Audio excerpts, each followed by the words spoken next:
Good afternoon, Woke fam. It's Scott here from Woke Society's here to drop another episode of amazing content. Q is back, baby, and they've been dropping like crazy ever since last night all the way until today. And we're going to be covering mostly Q drops because they have been dropping absolute bombshells. And when I talk about Ghislaine being Epstein's Geppetto, what are all these Pinocchio references that I'm referencing? We're going to get into all that today. And if you guys didn't hear, Nancy Pelosi is now calling Trump's DHS, Department of Homeland Security officers that are trying to get rid of the riots, she is now calling them Trump stormtroopers. Is this racist? We're going to have to get into all of it, but as I always like to do, let's hear a word from our sponsor. You guys have been hearing me talk about them for a while now. Everyone needs a good laugh, right? Especially in times today. That is why I'm presenting you guys Flip City Magazine, America's Last Laugh. This is a clean comedy satire magazine that makes fun of the swamp, and it's guaranteed PC free. It's made by two beautiful people out in California who pour their blood, sweat, and tears into this magazine, and they're a completely independent company. And their product is top notch. They have headlines like "Everybody Hates Bill Gates," "The Kids Aren't Alright," "Songland," and stars we would like to see in quarantine. And they are so ahead of the times, guys. Check this out. What you're going to get in the new subscription today. We already got articles here making fun of Chrissy Teigen. And you can see it here. It was kind of the modeling industry to lower its standards to accommodate John Legend's love beard. Chrissy Teigen, now a more permanent fixture at NBC than Tom Brokaw's sock garters. Teigen's temper tantrum throwing tendency and her bitchy Twitter tirades and husband humiliation have become mythical. Really funny stuff. So this is what you're going to be getting, guys, when you subscribe today. And so how much is this magazine, do you ask? Well, let's hop over to flipcitymag.com where you can come see their beautiful website. And when you click the link to go to buy or subscribe to their magazine, it's right here. It's $20 for the year, ladies and gentlemen. You cannot beat that price. For a mail-in subscription, it's literally $5 a magazine. This will not break your bank. And if you want, you could always get the regular one single issue for $5.99 as well. But I'm telling you guys right now, when you receive the actual print copy in the mail, it's worth every penny. So this is Mad Magazine on steroids. I've been promoting them on my channel for a while, and they're absolutely fantastic, and their product is awesome. And the best part is now they're shipping international. So there's so much to be excited about. This product is amazing. So again, check out flipcitymag.com in the description below. Hit the link and go subscribe. And remember, when you support our sponsors, you support this channel. So thank you for that. So guys, as I always like to do, I want to start off with a story today that's really, really kind of funny because as we're all talking about the destruction of the mainstream media, what is the media really focusing on right now? They're focusing on words. They're focusing on paintings now, apparently. And, you know, things that really matter in the world. Again, they want to be focusing on COVID and nothing important and nothing actually that's worth the news. So I want to play this video here. This is from Carly Q. And this is a story here about how portraits are being moved of President Bush and President Clinton out of the White House and into a storage room inside the White House. Let's take a watch, and I'll see you guys on the other side of the intro. President Bush and President Clinton, you say they just happen to look best? That's it. Yeah, we honestly, there's no rhyme or reason where we put portraits in the White House. We just put them up where they look, where they're going to fit. And I have the two portraits of the most recent presidents hanging up. Right now, that's Bill Clinton and George W. Bush because Barack Obama's portrait has not been officially unveiled yet. And we have learned that in the last week, since last Wednesday, the Trump White House has had those portraits moved and they are no longer there in the Grand Foyer. And instead, they've been moved to the old family dining room, which if you're not familiar with how the White House is laid out, that's a room that visitors to the White House do not often go to. Right now, they're storing old furniture and tablecloths inside of it. And that is where they have put the portraits of Bill Clinton and George W. Bush. And instead, they've replaced the ones in the foyer with a portrait of William McKinley and Teddy Roosevelt, who of course were president over a century ago. And those are the ones hanging in there. And so we asked the White House why these portraits were moved and why this is happening right now in the middle of a pandemic with so much going on. They did not get back to us with a request for comment, but it's just. Well, we know why, and this is why we are the news now.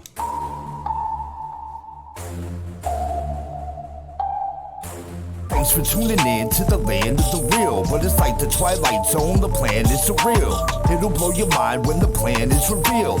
Bring it all to light, all the plans they conceal. Grab your flashlight, it's time to go down the rabbit hole. It's dark and hell is hot, dealing with satanic souls. The tide is turning, patriots are now in control. Apply aggressive pressure right now until they fold. Stay woke, open up your eyes and keep them peeled. All they do is lie, realize not everything is real. Through Project Looking Glass, the future is revealed. Future proves past, but there won't be any deals. Woke Society's fam, you know it's time to go. Grab your popcorn, sit back now, enjoy the show. Severe and non on the mic, so come on, enjoy the flow. The wave is rising and you know it's only gonna grow.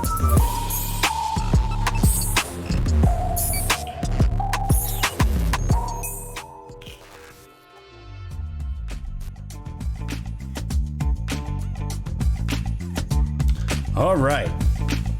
So yes, ladies and gentlemen, this is exactly why CNN is going down the tanks, because all they want to talk about is the Confederate flag and why portraits of past presidents that are completely corrupt and part of the deep state are being moved into other rooms of the White House that are usually used for storage and things that just have no value.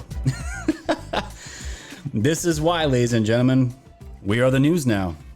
Because on Woke Societies and on many other channels out there, all my Red Pill family out there, the other creators, we're all doing our jobs, we're all doing our separate thing, but we're all have the same common goal to give you guys the news, the real news, and to talk about the things that actually matter in the world. So, starting on that point, I want to hop over to this whole entire debacle thing going on with DHS and Nancy Pelosi and what's going on in Portland, and then we're going to jump right into the Q drops, and we're going to just go fly right through all those. So let's start here.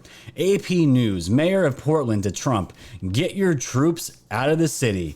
That's right, we want more destruction, more chaos, more lives lost. This is how we want to show the country our way is better. So this is what's going on out in Portland, Oregon now. The mayor of Portland demanded Friday that President Trump remove militarized federal agents he deployed to the city after some detained people on streets far from federal property they were sent to protect. Keep your troops in your own buildings or have them leave our city. Remember, this is AP News, so they're going to put a spin on it to make it look as bad for Trump as possible. So this is from Mayor Ted Wheeler, said at a news conference. Democratic Governor Kate Brown said Trump is looking for a confrontation in the hopes of winning political points elsewhere. That's really funny. It also serves as a distraction from the coronavirus pandemic, which is causing spiking numbers of infections in Oregon and the nation. Brown spokesman Charles Boyle said Friday that arresting people without probable cause is extraordinarily concerning and a violation of their civil liberties and constitutional rights. Oregon Attorney General Ellen Rosenblum said she would file a lawsuit in federal court against the U.S. Department of Homeland Security, the Marshal Service, Customs and Border Protection, and Federal Protection Service, alleging they have violated the civil rights of Oregonians by detaining them without probable cause. She will also seek a temporary restraining order against them. So again, we're defending people who are burning down buildings, destroying things, beating the shit out of people, choking them because they're religious.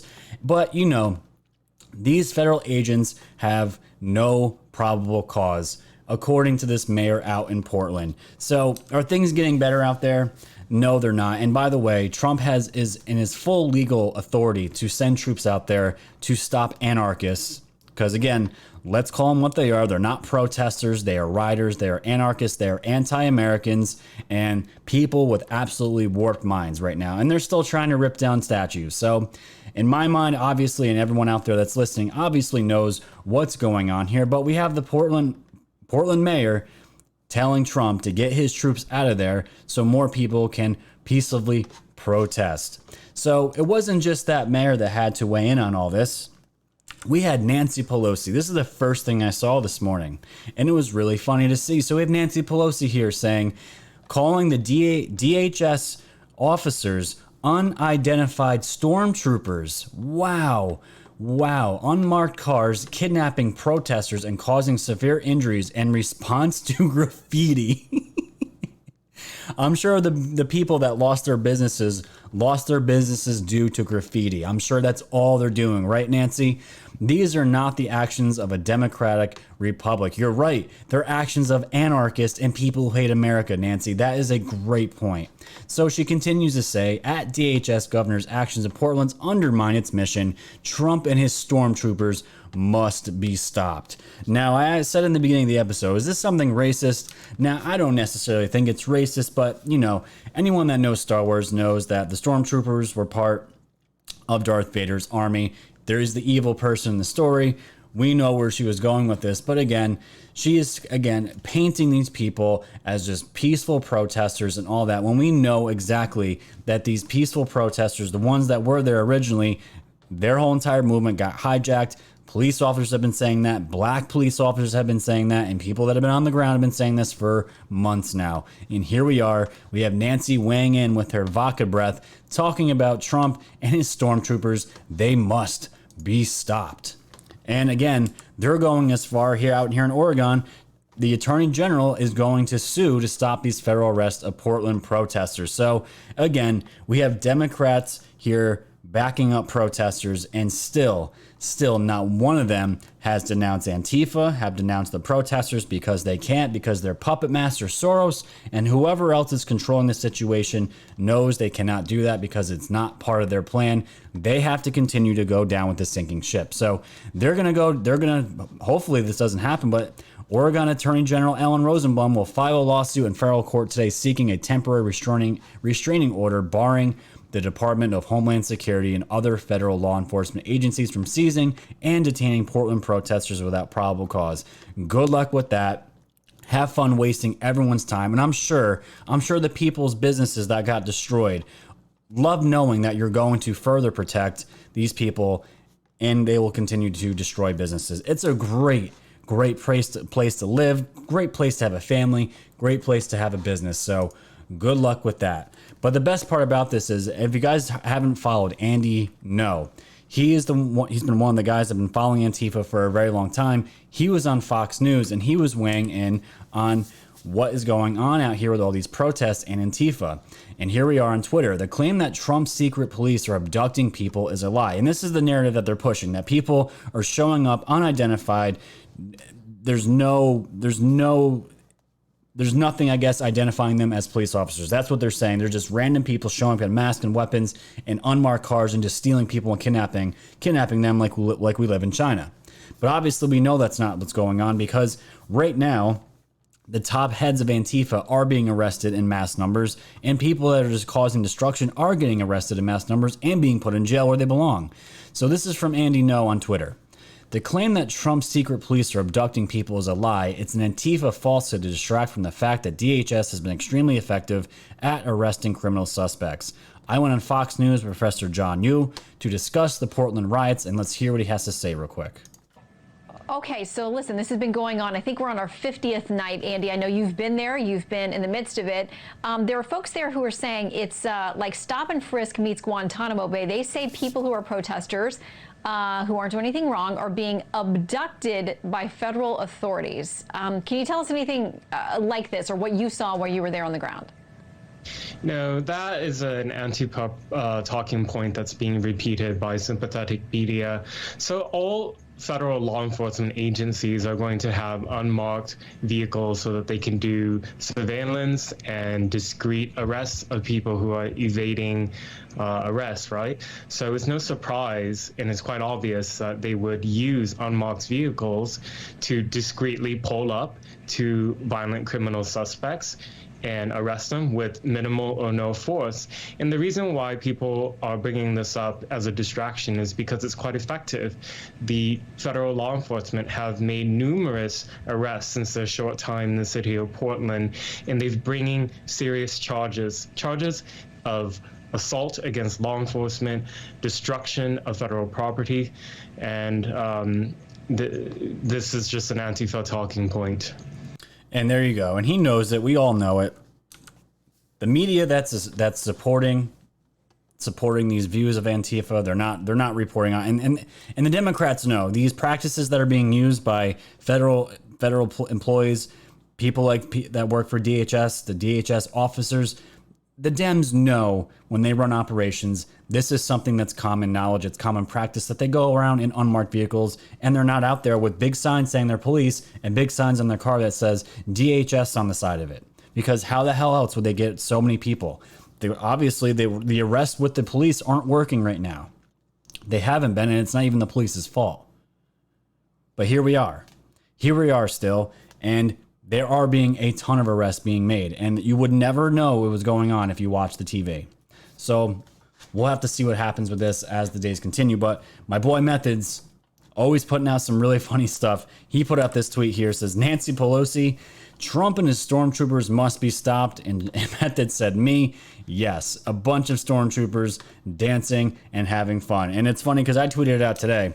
I can't wait for Halloween this year because you know damn well Trump's going to be dressing up as a stormtrooper. And I hope he does because it would be so savage and so funny.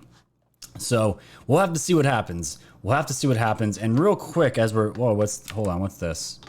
Oh, this looks like Joe Biden and his campaign. Let's watch this real quick.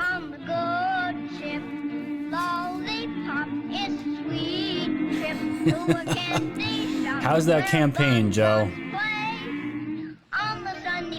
I'm glad you got out of the basement.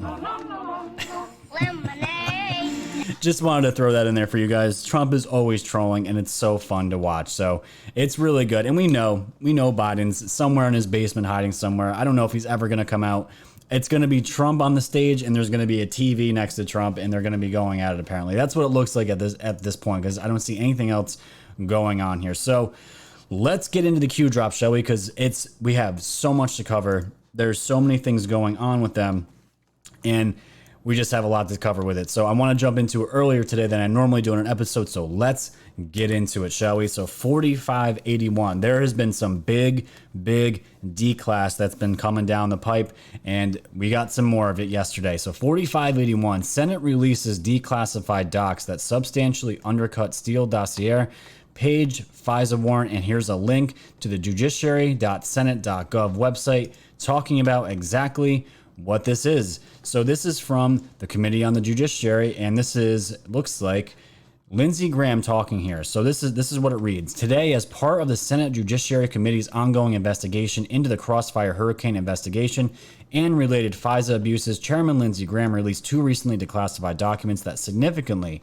undercut the reliability of the Steele Dossier and the accuracy and reliability of many of the factual assertions in the Carter Page FISA applications. And he goes on to say that he's very pleased and he just wants to thank the Attorney General for everything that's been being done. And he's going to let the American people decide now that it's out in the public. What have we learned from the release of these two documents by the Department of Justice? Number one, it is clear to me that the memo regarding the FBI interview of the primary subsource in January 2017 should have required the system to stop and reevaluate the case against Mr. Page. Most importantly, after this interview of the subsource and the subsequent memo detailing the contents of the interview, it was a miscarriage of justice for the FBI and the Department of Justice to continue to seek a FISA warrant against Carter Page in April and June of 2017. The dossier was a critical document to justify a FISA warrant against Mr. Page, and the DOJ memo clearly indicates that the reliability of the dossier was completely destroyed after the interview with the primary subsource. And look at the date, because dates are so important right now, in January of 2017. So guys, they knew already in 2017, January, that this entire thing was garbage, but they still went with it anyways. Those who knew or should have known of this development and continue to pursue a FISA warrant against Mr. Page anyway are in deep legal jeopardy, in my view. And this is why we keep saying the Spygate actors are screwed. Secondly, the comments of Peter Strzok regarding the February 14th New York Times article are devastating in that they are an admission that there was no reliable evidence that anyone from the Trump campaign was working with Russian intelligence agencies in any form. So what does this all mean? Let's go to Catherine Heritage here, because she's been dropping more declass. This dropped yesterday.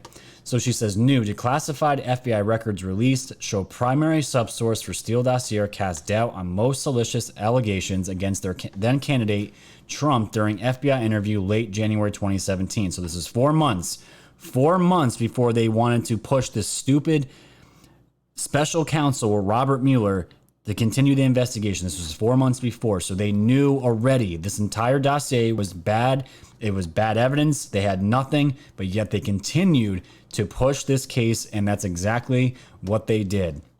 And Catherine continues to say here, over a 3-day period, FBI and DOJ teams were told by the source that Steele was warned. Allegations about Mr. Trump's activities at Moscow Ritz, and here it is, were, quote, rumor and speculation, plus subsource had not been able to confirm the story. So again, this entire thing was based on lies, second and third hand information, and rumor and speculation. And this was 4 months before they decided to go down the route, get these FISA warrants, and then push the Robert Mueller investigation, which we all know was a complete flop and nothing came out of it. And it just made the Democrats look even worse. So this is what Q is talking about right now. And there was even more here in regards to what this Judiciary Committee came up with. This is exactly what it's in reference to. Again, from Catherine Heritage. Newly declassified doc says release includes Agent Strzok typed comments on February 2017 New York Times report of repeated contacts, Trump campaign aides, and Russian intel. Read redacted margin notes, misleading and inaccurate, plus cast doubt.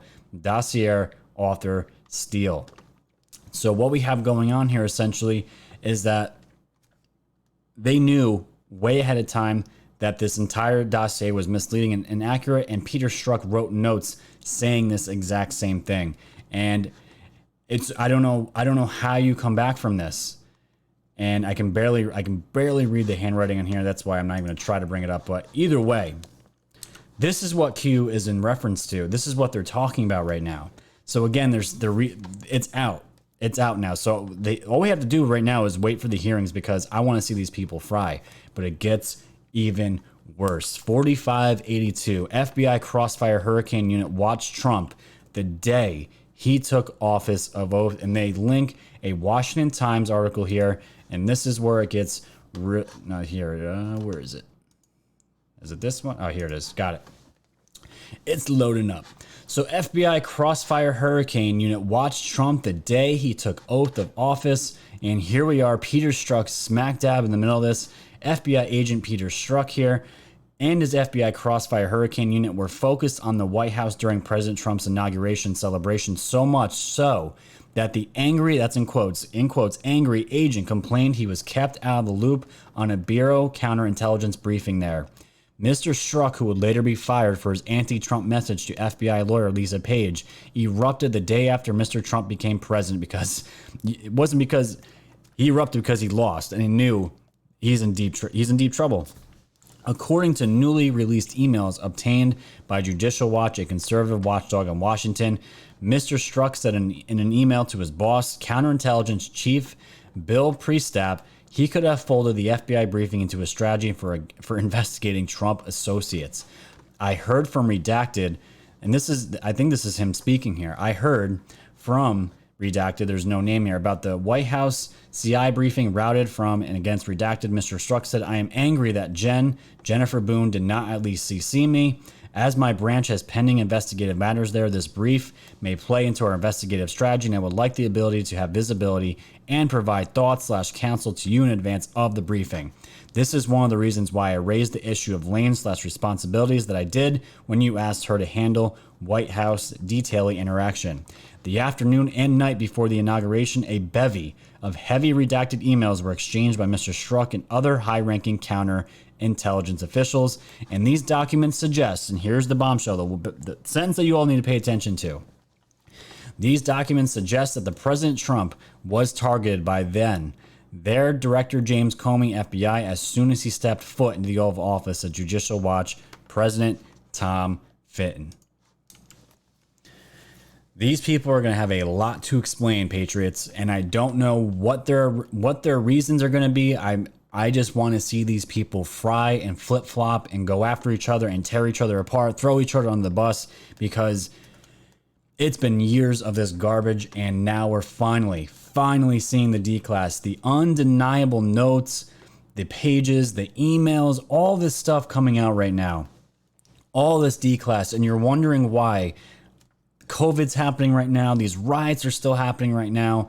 All these distractions are all piling on right now to cover up mostly probably this stuff, Ghislaine Maxwell, all the Epstein stuff. I mean, my God, there is so much stuff going on right now. But this right now, guys, we're hitting that. We're going to be hitting that crescendo at some point. We're getting closer and closer. And now this declass is great because it's going to allow people to look at the actual evidence for the first time, the real evidence for the first time, and people are going to be able to think and decide for themselves. And that is what Q has been pushing here. We have been waiting for this moment. Anons that have known, we've been waiting. We've been trying to just be patient as possible. And here we are. The declas is coming, and it's going to get even better from here. So let's continue on to the rest of the Q drops. 4583. CDC has been misreporting the data for coronavirus to inflate the numbers. What would be the primary purpose of inflating C19 numbers? Who benefits the most? Pro-America versus anti-America. Infiltration, all assets deployed. Election, not virus. So let's go to the Twitter here. I think it's right here. This is from Andrew Bostom. Real data again comparing, this is in Texas, I believe, comparing seasonal flu deaths in Texas in 2017-18 and 2018-19 to C19 deaths in 2020. Data from Texas Department of Health 2019 flu data. And here's a picture right here talking about the deaths of influenza from 2017 to 18 was 11,917. 2018-19, 10,020. And look at the number for COVID, ladies and gentlemen. What is this?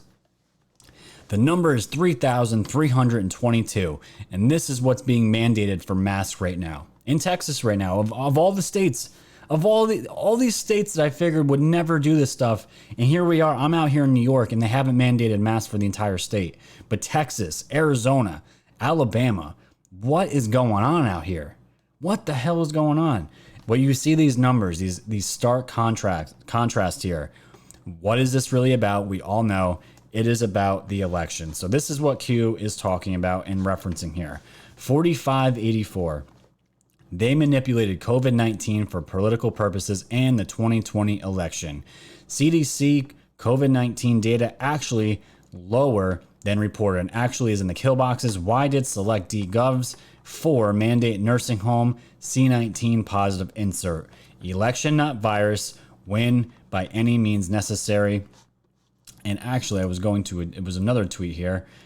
Yes, this previous tweet was talking about sources inside Trump administration confirmed to me that the CDC has been misreporting the data for coronavirus to inflate the numbers. So you guys tell me with all this stuff going on, from the get-go, from when this virus started, it was never reported when it actually originally happened from China. We know who, the organization who, was suppressing this. They knew something was up, but they didn't want to hurt China's feelings because they're in bed with each other. So we have that happen. And then COVID eventually gets here.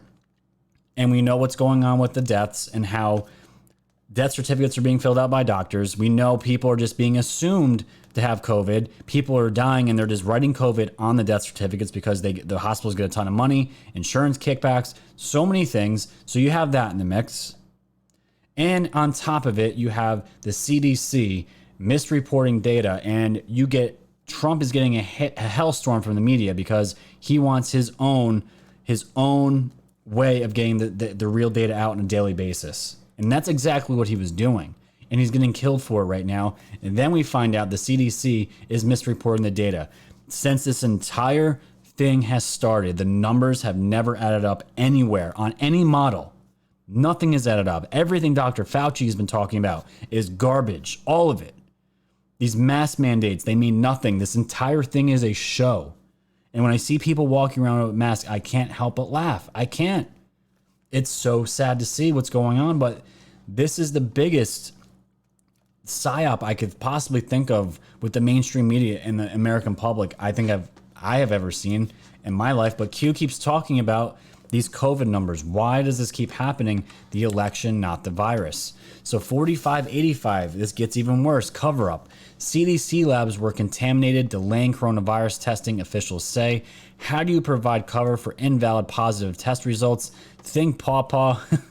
The swamp runs deep. The news is fake. The war is real. And this is what I was talking about with Kate last night. Remember the pawpaw, the president out in Tanzania he tested a goat and a pawpaw fruit with these tests, and they both came back positive for COVID-19. You can't make this stuff up. You really can't. And the link that they provided here was to a New York Times article, which kills me to have on my computer. But this is the link that Q that Q brought up here, and it's the CDC labs were contaminated, delaying coronavirus testing, officials say.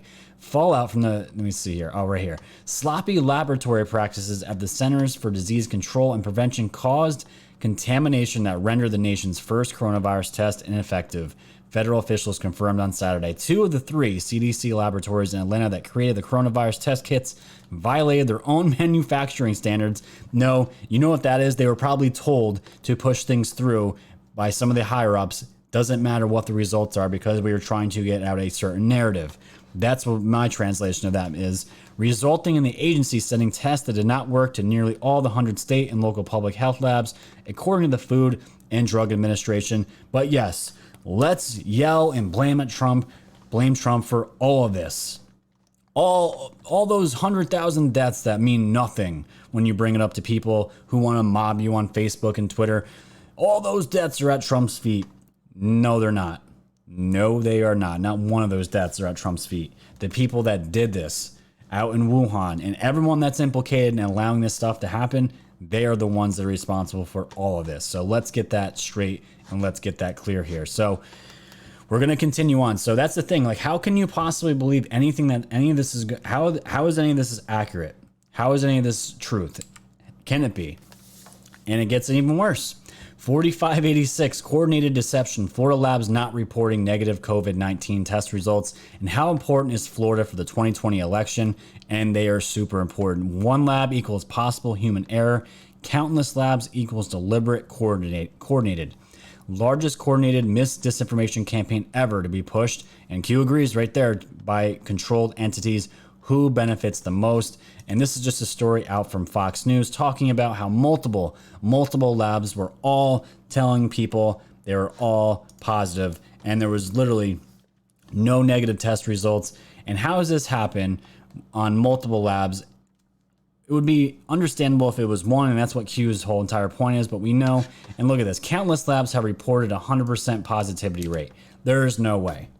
There is no way. So really, again, what's really going on here? Now, speaking of COVID, this next drop here caught my attention big time. And then we're going to get into the Pinocchio stuff. 4587. COVID-19 narrative ends the day after the election. Expect cyber attacks. My name is Dr. Hal Teitelbaum. Now is the time to refocus on your health. Hold on, guys. Fox is playing an ad on me. You got to love it. So yes, let's look at this Q drop here. So COVID-19 narrative ends the day after the election. Expect cyber attacks / attempts on November 4th. And look at this drop. This one's scary. C19 narrative kill date, election day +1. Q is saying here, prepare for 0-day massive cyber power attacks attempts on 11.4.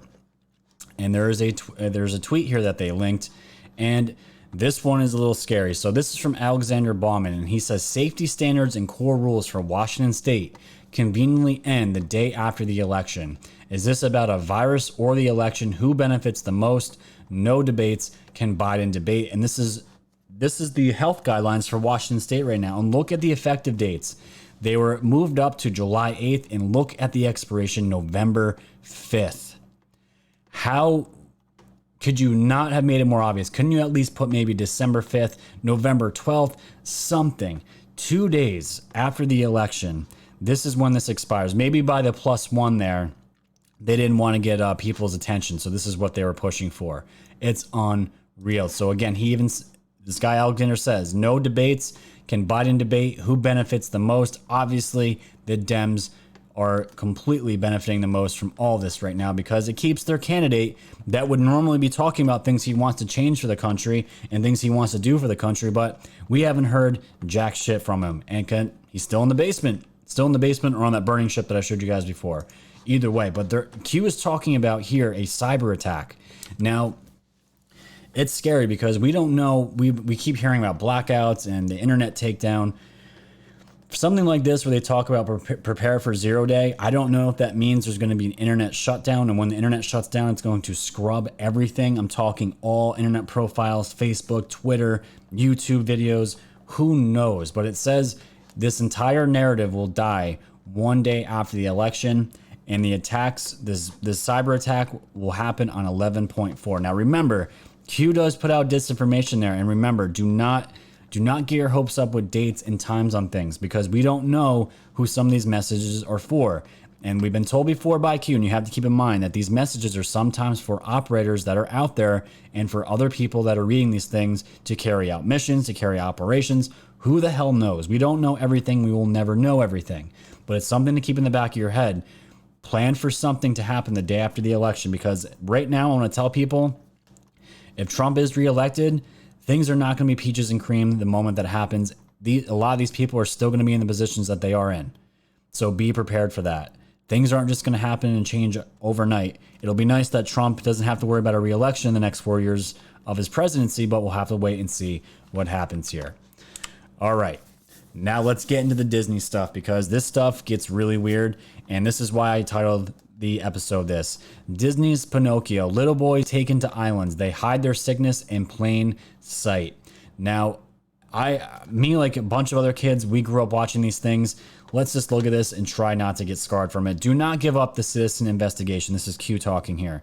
Public awareness important. Bypass of controlled approved topics. General public steered by MSNDC like a dog steering sheep.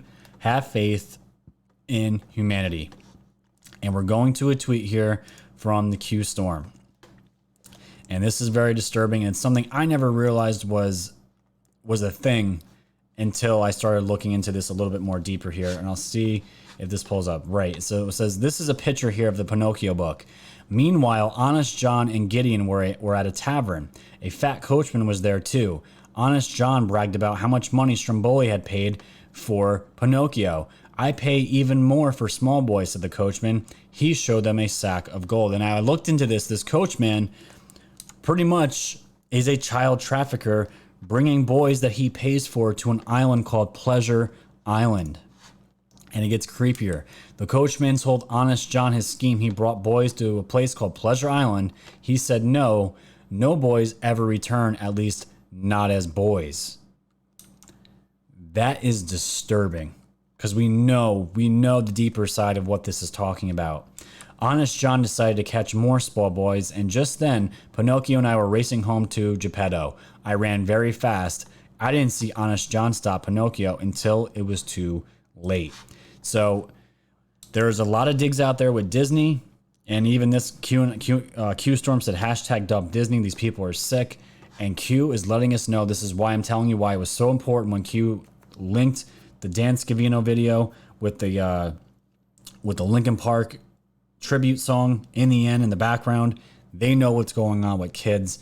This is all about the kids and stopping the trafficking and the terrible things that are done to children in this world. And we have Pinocchio here being a part of this. So what else does this all mean? Well, let's go to 4589. Epstein was Pinocchio with Geppetto, Ghislaine pulling the strings, accuser says. And this is in reference to an older Q drop here from July 2nd. And it's a screenshot of it. It says, possible Epstein was a puppet, not the main person of interest.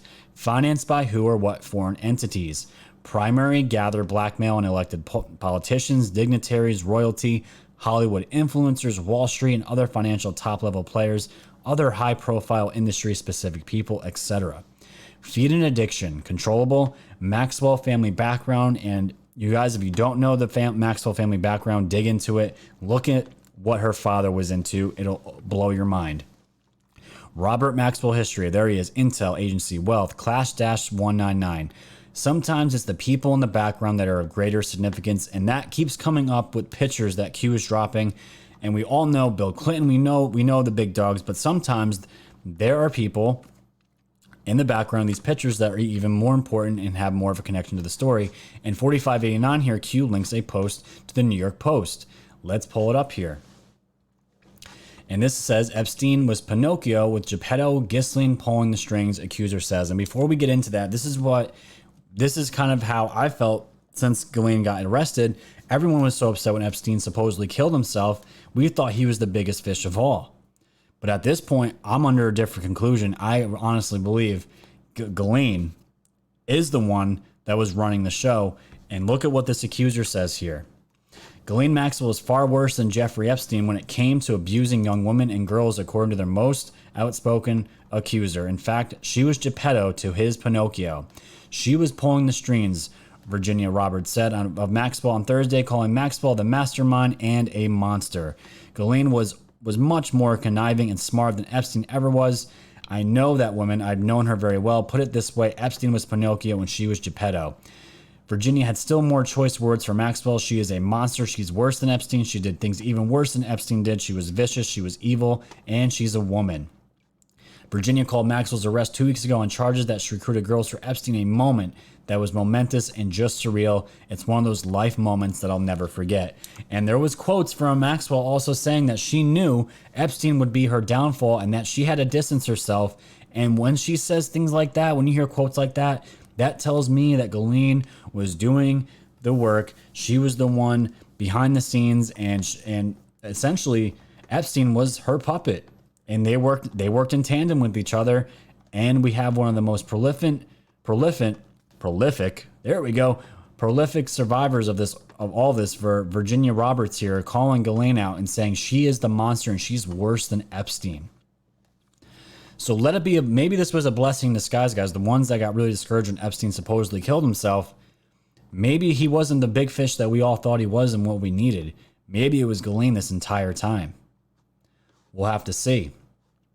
But either way, I want to pull up this tweet here.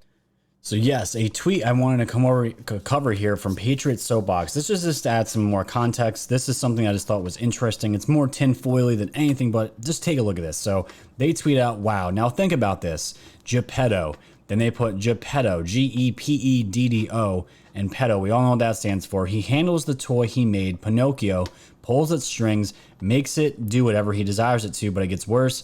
Pinocchio translates means pine nut. Think pineal gland. I don't think it's going that far. I'm not willing to go that far, but this is what they brought up, and it makes a lot of sense in reference to what Q recently dropped about the Pinocchio book. And the weird part is too, if you guys didn't hear, they're doing a live action Pinocchio movie, and guess who's gonna be Geppetto? Who's the lead actor for Geppetto? None other than Tom Hanks. You can Google it right now. He is the front runner to do Geppetto in a live action Pinocchio. You cannot make this stuff up. And it gets even weirder for Ghislaine and and for Disney in general. Why is it always Disney World employees, and this is from the Daily News, among 16 men arrested in child pornography sting, and more than a dozen men in Central Florida, including 2 Walt Disney World employees, have been arrested as part of a sting operation that targeted child pornography distributors. Justin Hazen, 32, and roommate Arlandra Sims, 36, were among the 16 men arrested by the Polk County Sheriff's Office and charged with a collective 1,409 felonies for possession and distribution of child pornography and other terrible things in this article, which I'm not going to get into. But it's just this whole entire theme of Pinocchio today, and this news came out literally. This was back in June. But now the arrests are actually going through and they're being charged, which is just, it's so sickening to know that, you know, the place where you bring your children, that's probably where the most of these people are and you would never even know. But Ghislaine was also in the news for other things in regards to this Pinocchio thing, but they're also looking at other people besides Ghislaine, and this is from the New York Post. Ghislaine Maxwell's lieutenant, Sarah Kellen, may be arrested next, her parents fear, and the parents of Ghislaine Maxwell's accused Lieutenant Sarah Kellen worry their daughter would be arrested next in Jeffrey Epstein's sex trafficking ring, according to a report. After Maxwell, I think Sarah's next, Kellen's mom, Mary Ellen, said, as she choked up at the prospect of her daughter's possible arrest, according to a report on the Daily Mail. Well, it would make sense if you were flying on the plane a bajillion times with Epstein and her. She's probably going to be brought in to be questioned. That's probably just common sense at this point, I would think. So, and it's also getting out, this is starting to circulate in the news, that Chelsea Clinton and Ghislaine Maxwell were such close friends they actually vacationed together. Now that is a huge problem, and I'm not going to go into the story. We all know the connections between the Clintons, and everyone knows this picture here when Chelsea was getting married. Look at who's in the background right there. It's probably one of the worst pictures you could probably have. There you see Ghislaine Maxwell's face sticking out there with her creepy face at Chelsea's wedding. So you tell me, guys. All these crooks are in each other's beds. They all hang out with each other. They all vacation together. What are they all doing together? Why are you guys friends? I would love to know. And so would the rest of the country at this point, because what the hell is going on here? Let's continue. 4590. Shame of terrors. This is a New York Post here of Kevin Spacey and Ghislaine Maxwell, and this is crazy, guys.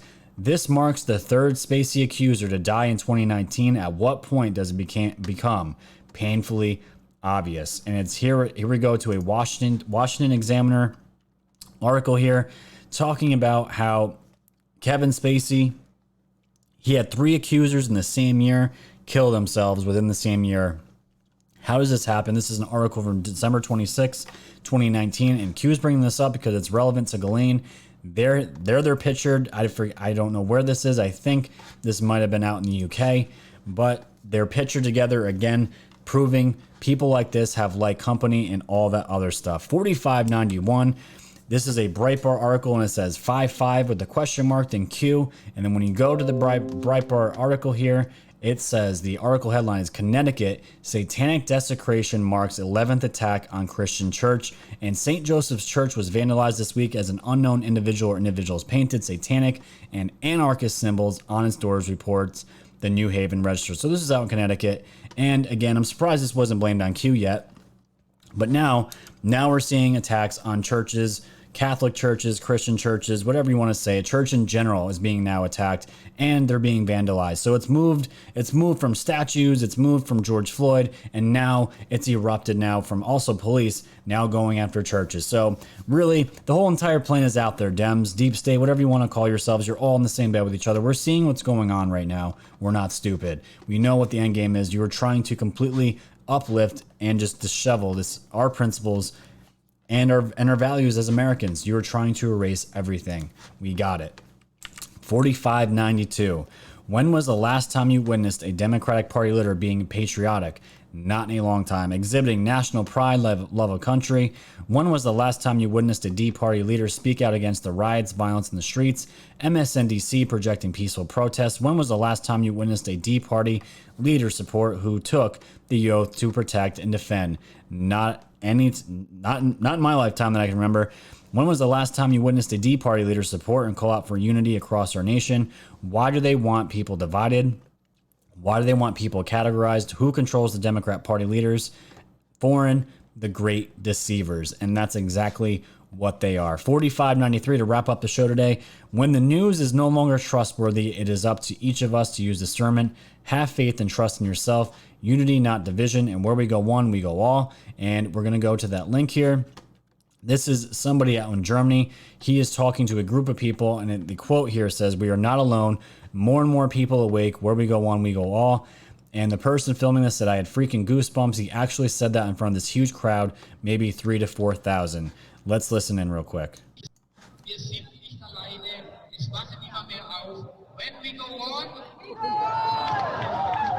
And the crowd yells it with them. And Q's just pointing out, patriots worldwide. It's really cool to see.